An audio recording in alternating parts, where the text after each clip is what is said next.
순서는 대상전 혹은 서계전의 순서를 따른다고 하는데 여기서 말하는 전들이 바로 10익 중에 하나이자 주역의 해설서 중 하나이다라고 적어놨는데 무슨 말이냐면 주역의 순서는요. 서계전을 따라갑니다. 서계전은 이제 흔히 전설에 따르면 공자께서 창안을 하셨다. 자, 주나라 문왕이 후천 8개를 이후로 주역 64개를 만든 이후로 그것을 순서에 맞게 정리한 것이 바로 공자의 서계전이다라고 했는데 자, 주역의 사서 3경 중에서 제가 주역이 들어간다고 했습니다. 근데 주역에서 이제 별도로 이제 해설서들을 참고로 한 게 12개 등장이다. 대상전 혹은 서계전 뭐 이제 문헌전, 계사전, 설계전, 잡계전 등등이 있습니다. 예.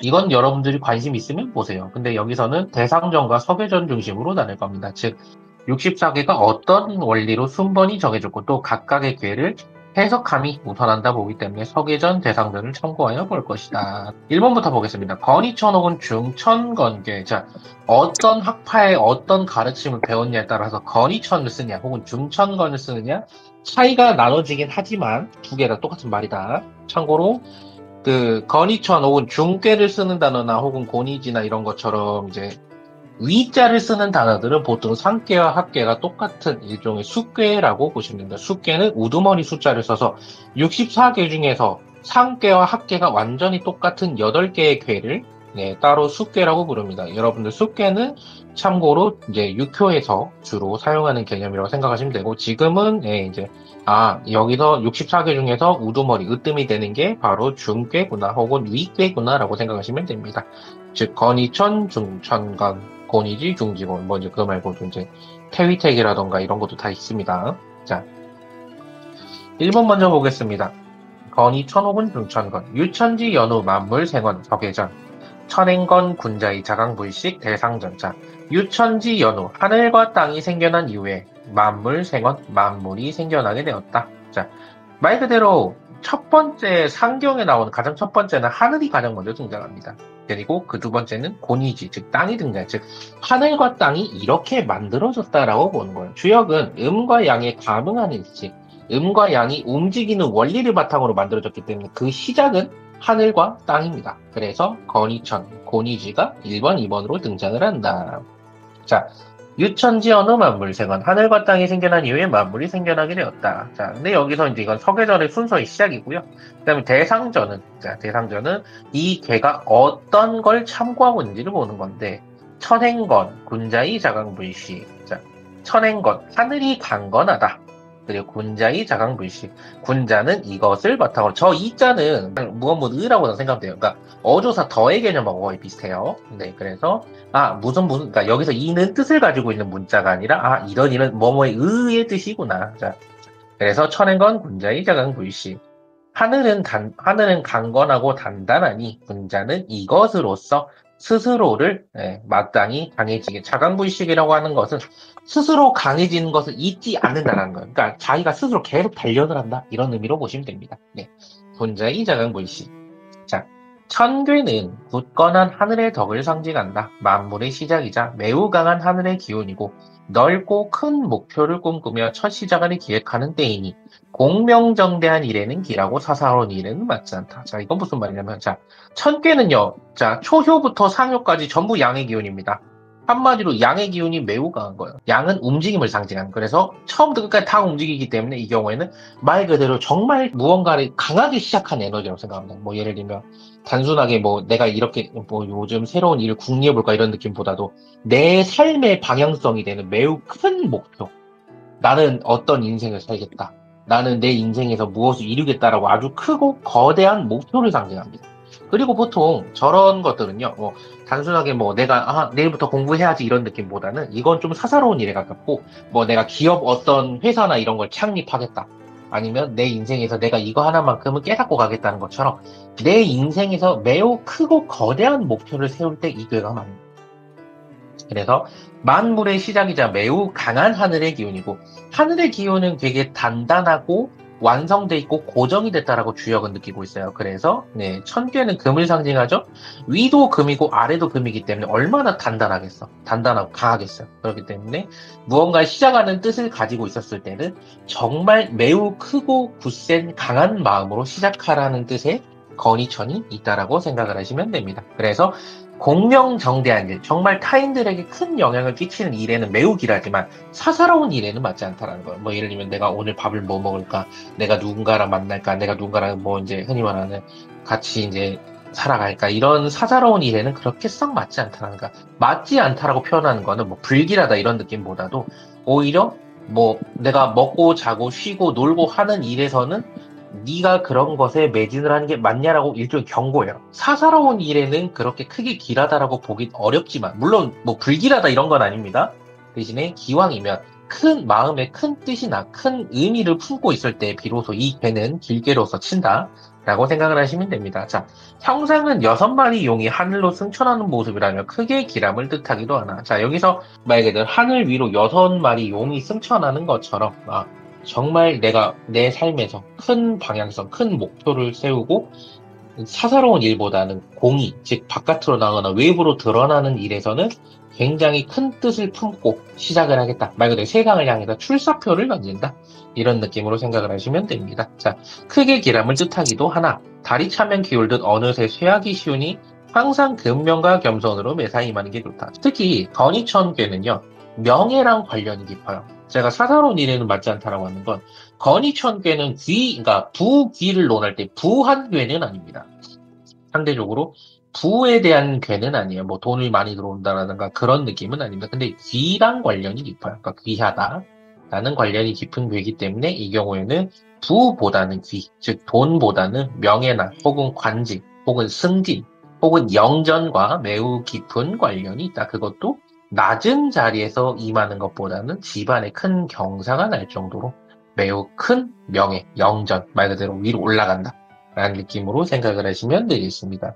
다음, 고니지 중지곤괴. 자, 고니지께, 자, 유천지연의 만물생원. 자, 건이천괴랑 똑같이 나오네요. 자, 여기서 말하는 유천지는, 자, 하늘과 땅을 동시에 말하는 겁니다. 그래서 서계전의 순서가 같아요.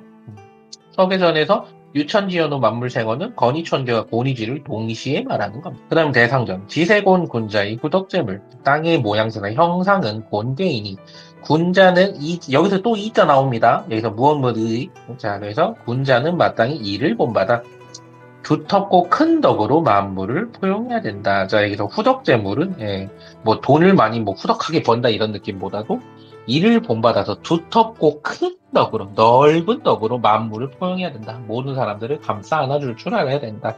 자, 라고 생각을 하시면 됩니다. 자, 곤괴는 유순한 땅의 덕을 상징한다. 만물의 토대이자 모두를 보듬어 주신 어머니와 같은 포용의 덕이라 싸우고 다투는 일에는 길하지 않다. 자, 여기서 우리 고니짓기 한번 봅시다. 초효부터 상효까지 전부 음이죠. 여기서 말하는 양은 움직이다 그랬어요. 그럼 음은 고정돼 있죠. 안정이 돼 있습니다. 상계와 학계 모두 고정돼 있고 안정이 돼 있기 때문에 이 경우에는 조건 없이 받아들일 수 있다라는 뜻이 되는 거예요. 말 그대로 내가 안정이 돼 있고 내가 차분하고 내가 딱 모양 형상을 딱 갖추고 있기 때문에 이거는 부드럽게 받아줄 수 있다. 이거 이해도 자 고니집계는 토와 토의 상징이죠. 위도 토고 아래도 토입니다. 우리 토는 어떻게 봐요? 세상 모든 만물을 다 끌어안는다라고 보죠. 자 건이천계는 금의 기운이라서 단단하고 원리 원칙적이고 굉장히 깡깡한 기운이지만 고니집계는 부드럽고 말랑하지만 모든 걸 다 포용할 수 있는 여유로움 이런 것들을 상징하기 때문에 곤괴는 유순한 땅의 덕을 상징한다. 만물의 토대이자 모두를 보듬어 주시는 어머니와 같은 포용의 덕이라 싸우고 다투는 일에는 길하지 않다. 이거 왜 이렇게 적어놓은 거냐면 말 그대로 모든 만물을 포용하고 받아들이기 때문에 내가 누군가랑 다투거나 경쟁하는 일에는 맞지 않다라는 한마디로 이 경우에는 내가 누군가랑 싸우거나 경쟁을 했었을 그 경쟁에서 이길 수 있냐라고 했었을 때 권위주계가 나오는 경우에는 물론 내가 섣불리 지는 건 아니에요. 내가 아예 뭐 패배한다 이런 느낌보다도 상대방이 어떤 조건을 제시하든 나는 받아들일 수 있다는 거예요. 받아들일 준비가 돼 있거나 혹은 받아들여야만 한다는 거예요.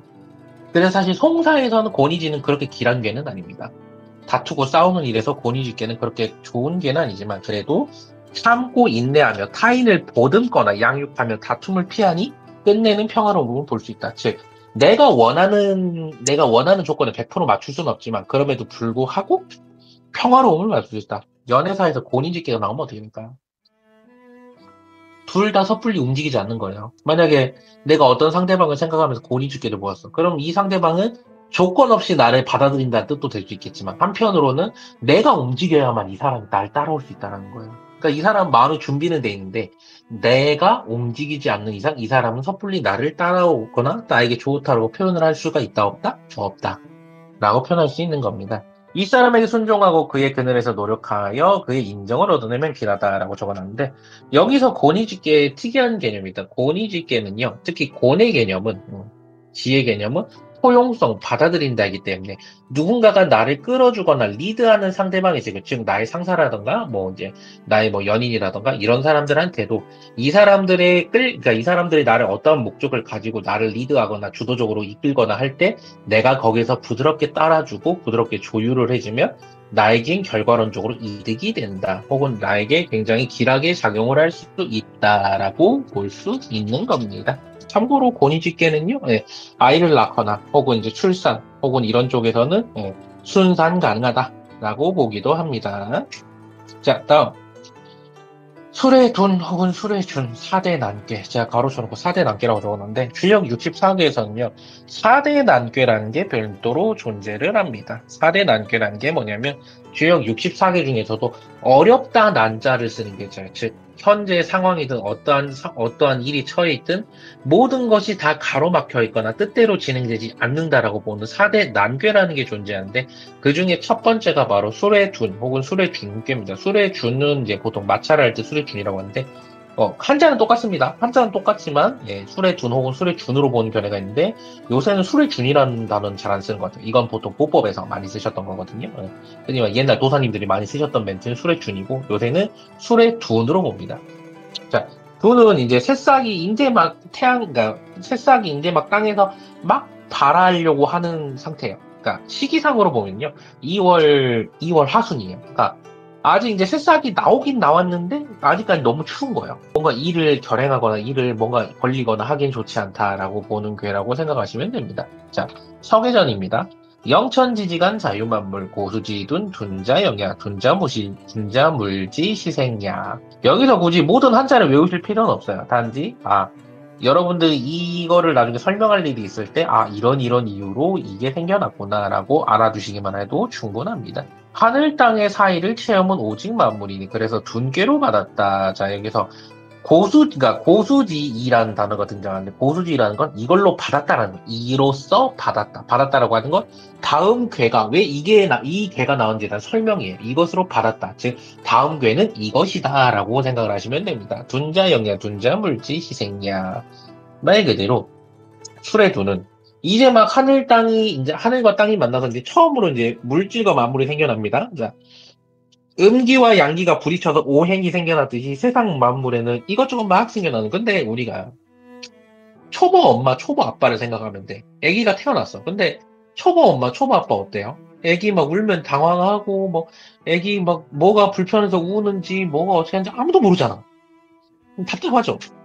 그런 것처럼 술의 둔께는 말 그대로 하늘과 땅이 서로 감응하여 처음으로 만물이 생기긴 했지만 그렇지만 서툴다 보니 처음으로 감행하다 보니 이 과정에서 무질서, 시행착오 등이 생겨난다고 보는 거예요. 그래서 둔꾀는요 무질서함과 시행착오를 상징하는 거예요. 그래서 어렵다라고 보는 거예요. 근데 아까 제가 새싹이 이제 막 피어오른 형상이라 그랬죠. 그러니까 한마디로 생명은 태어났지만 이 생명들이 오롯이 자리는 못 잡았다는 거예요.